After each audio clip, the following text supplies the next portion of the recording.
if Boots beats Xander and dominates the way people expect him to do, then he's solid at 154 too. Ennis is fighting Xander Zayas. Who do you think is going to win that fight?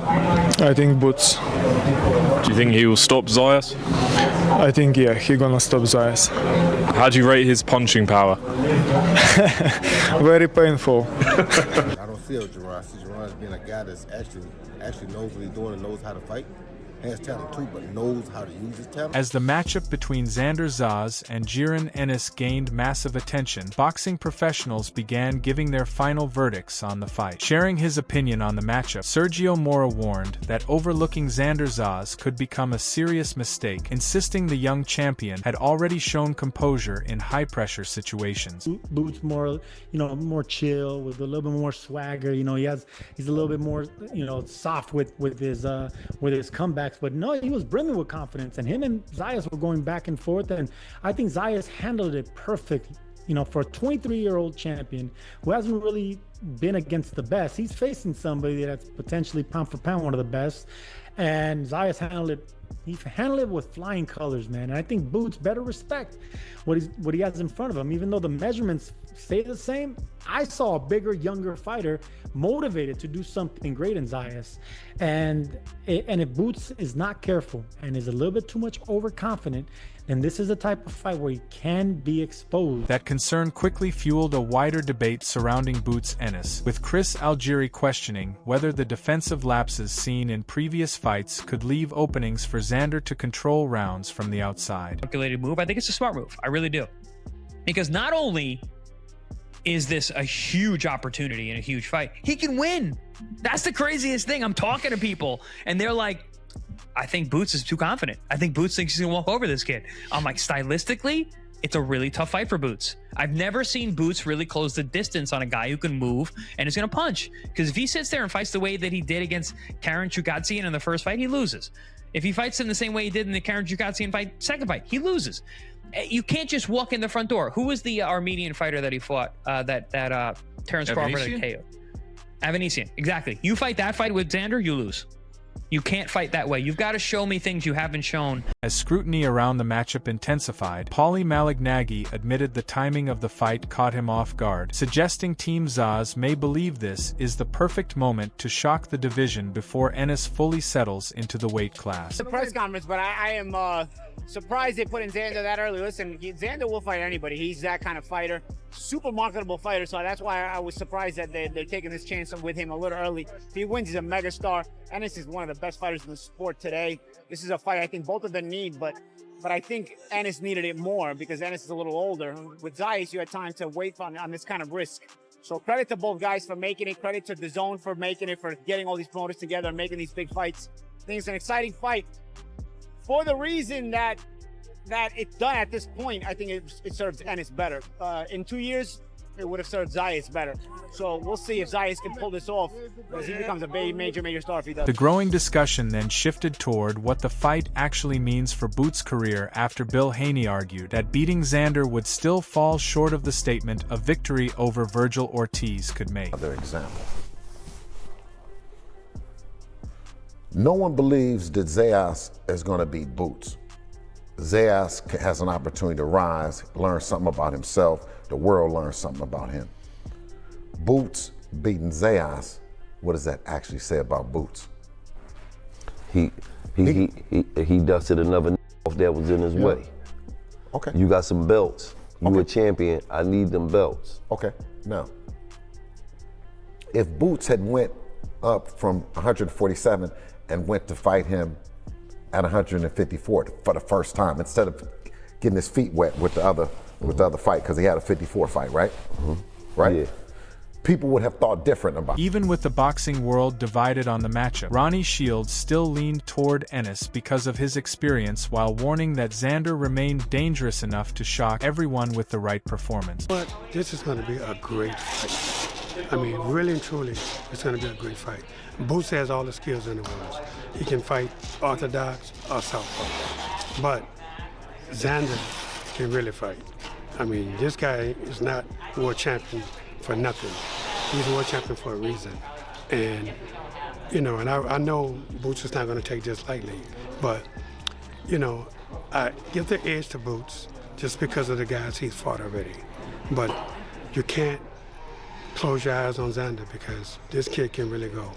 And, you know, if you catch him on a good night, he can upset Boots. The wave of predictions from boxing veterans only intensified the hype around the fight, pushing more fighters and analysts to reveal their final pick. As the debate around Boots Ennis continued building, Tim Bradley made it clear he expected him to overcome future elite opposition without excuses. But when the possibility of a fight with Xander Zayas entered the discussion, the warning instantly became far more personal and direct. Trying to tell you guys out there in Philly, in Philadelphia, okay?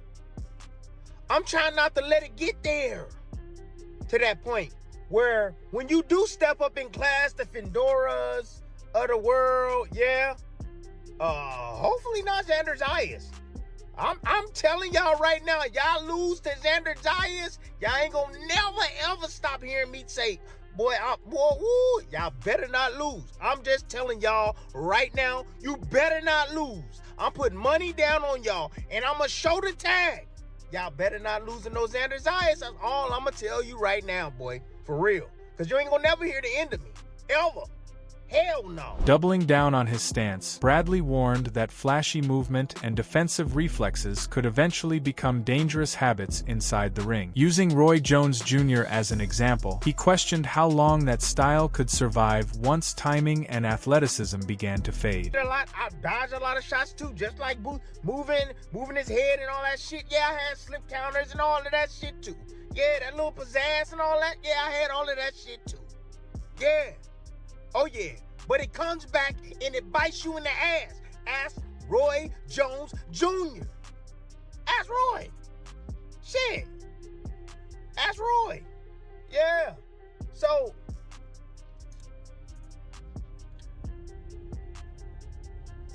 I'm not going to be sitting here. You know what? I'll tell you what.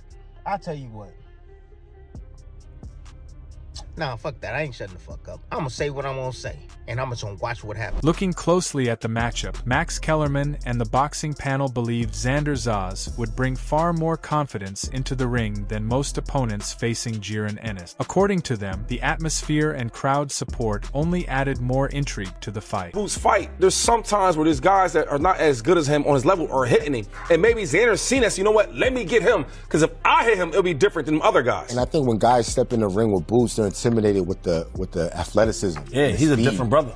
Xander, he's not. He's a champion. He's confident.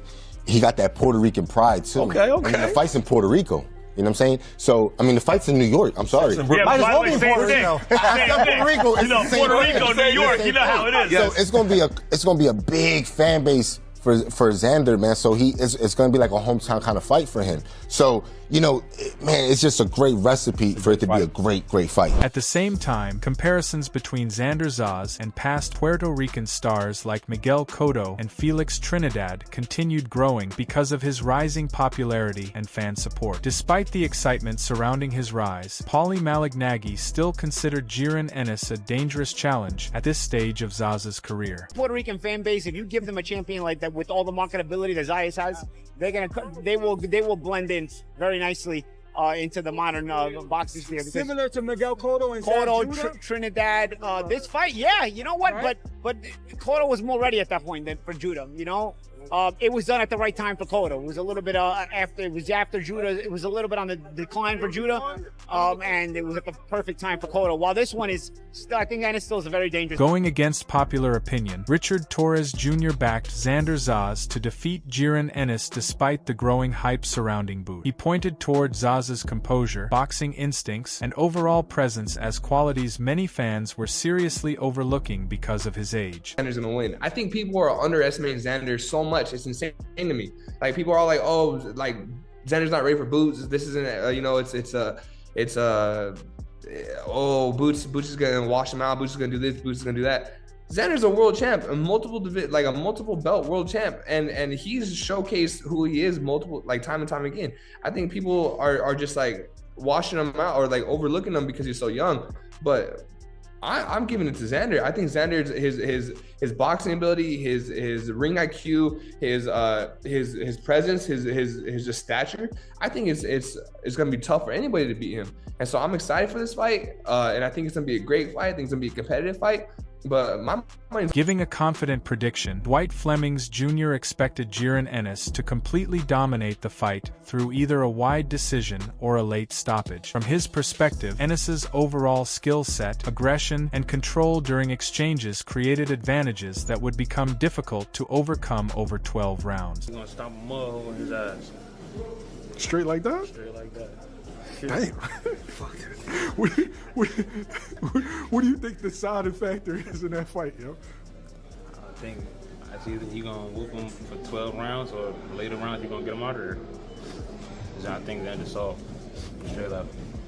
Yeah? So how would you fight him if it was you? Same way Boots would fight him. I don't want to make it a race thing, but I feel like we got better skills, you know? I think we got better skills and we more aggressive. That's it. Okay. Straight like that all around. It's no specific style, skill, punch. I think we just better. We just more aggressive. We got more. We look better. We do better. Looking at Jaron Ennis stylistically, Thomas Lamana focused heavily on the physical advantages that continued making him dangerous across multiple weight classes. He especially pointed toward Ennis's sharp lead jab, natural size, and punching power as standout weapons inside the ring.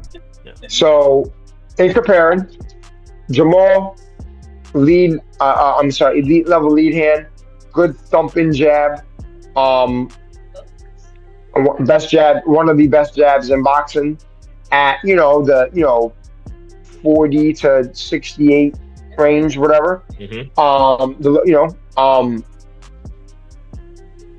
Boots, though, for his size, I'm gonna give you the best. I'm gonna give you the best one.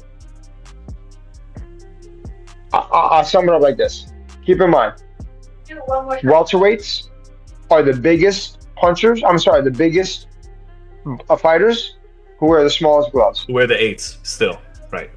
Although now he's wearing 10. Continuing the breakdown, Thomas Lamana described Jaron Ennis's team as highly disciplined with a strong focus on defensive responsibility, despite the explosive style fans usually notice during fight. He also spoke about the power Ennis carried in sparring while praising the professionalism and experience surrounding the people behind his career. There and go, I wouldn't say tit for tat, right? Because that's stupid. They train very smart. They train. They're very defensively responsible, like defense first. I know it probably doesn't seem it because he's very explosive, but sometimes that's the best defense. Get him out of there, so you ain't gotta worry about it. You know what I mean? Or take their soul away, like that, you know what I'm saying?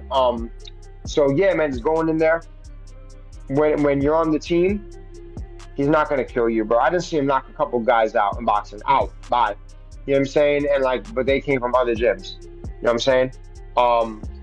If he's with you, keep in mind we've done some business together as well. As attention around the matchup continued growing, Brian Norman Sr. still saw the fight as another major opportunity for Jaron Ennis to strengthen his reputation at the elite level. Once the discussion moved toward Terrence Crawford, however, he chose to stay measured rather than fully reveal his thoughts before fight night approached. Because I remember yelling Xander, but still, it's still a good fight. It's a great fight, I think. You know what I'm saying? But anyway, he finally get his chance to shine. Well, second chance, because with Stanionis, he got his chance to shine, and he passed that with flying colors or whatever. So you got to give him credit for that. You know what I'm saying? One of the champions and somebody who's supposed to be a force at the time. You feel me? But now he get his number 2 chance. Tell me, do you feel like Boots is overlooking Xander by having these discussions with Crawford as far as, going back and forth with him? Man, listen, I wish we could talk about it. What's today? The 12th? I wish we could talk about it closer to the fight because I got to say. Questioning the reputation surrounding Jaron Ennis, Norman Sr. argued that much of the aura around him came from the environment inside his own gym rather than stories from outside competition. In his view, the reactions during sparring often sounded bigger than the actual damage being done inside the ring. You understand what I'm saying? He's a great gym fighter, a great gym fighter that has his aura, superhero aura in the gym. So when you come in the gym, everybody's, ooh, what's about it? Ooh, even the person that's coming in, you're in his gym. You ain't heard about him going to nobody else's gym, whooping nobody else. You ain't heard no war stories about him going out of town or going over here and going. You ain't heard that. It's in his house. It's in his gym. He's a great gym fighter. That whole aura, when you in your hometown, yeah, nigga, you in Boots country. You get what I'm saying? His whole, literally everybody in the gym stop watching like it's amazing and shit. And he's doing what he's doing, but guess what? Ain't nobody getting hurt. Giving his reaction to the matchup, Anthony Flores described the fight as a refreshing clash that carried an old-school boxing atmosphere rarely seen in the modern era. He especially respected how quickly both young fighters agreed to the challenge, viewing the matchup as the type of risky showdown many contenders usually avoid early in their careers. It's a great fight. I think it's something that it has an old-school boxing feel to it.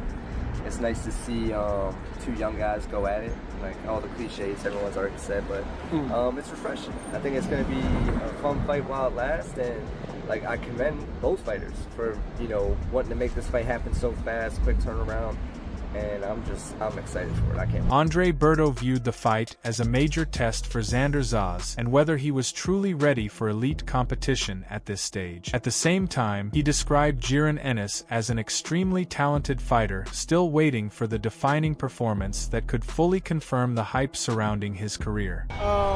You know, or he's going to be able to show that he's the next young star coming out of Puerto Rico. That's actually what I heard. Every time that I talk to people and that people that have been in boxing, they compare that to like a Felix Trinidad versus Vargas. You know, Vargas is a little too young, bit off a little bit more than Yeah. So maybe you're on point with that. What do you feel about Boots and how he's been developed and how he's going? You know, Boots, you know, when we see, how you doing, Marcy? You know, when we see Boots, man, looks like he has all the goods, man. He looks like somebody that is a future star. But I think we're all just waiting for that. We're always waiting for that big fight for him. We're waiting on that marquee fight to really show and see if Boots is what we believe that he is. What do you believe Boots is? I believe he's extremely talented, man. He's Giving his prediction, Eric Gomez still favored Jaron Ennis to defeat Xander Zayas despite believing the fight could become far more competitive than many expected, while praising Zayas' potential and toughness. He still viewed Boots' experience, resume, and development against stronger opposition as the deciding factors. Play these little games. If I thought Xander Zayas was going to beat Boots, I would tell you that. But I don't think that. However, that being said, I think he can do a really good job. I think he could push Boots, maybe even give Boots his toughest fight. And I wouldn't be shocked if he is able to, you know, do better than people expected. But if you're asking my opinion, I would favor Boots. And nothing has really changed. I think one problem for Xander is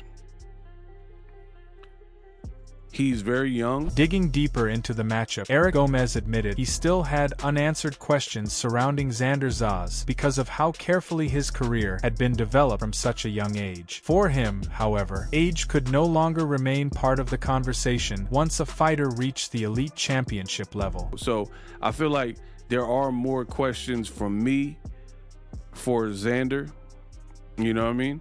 Because he was on the top ranked diet for so long. And let's be real, he was like the youngest. I think they signed him, he was like 15, 16. So he was extremely young. So it took some years to build him.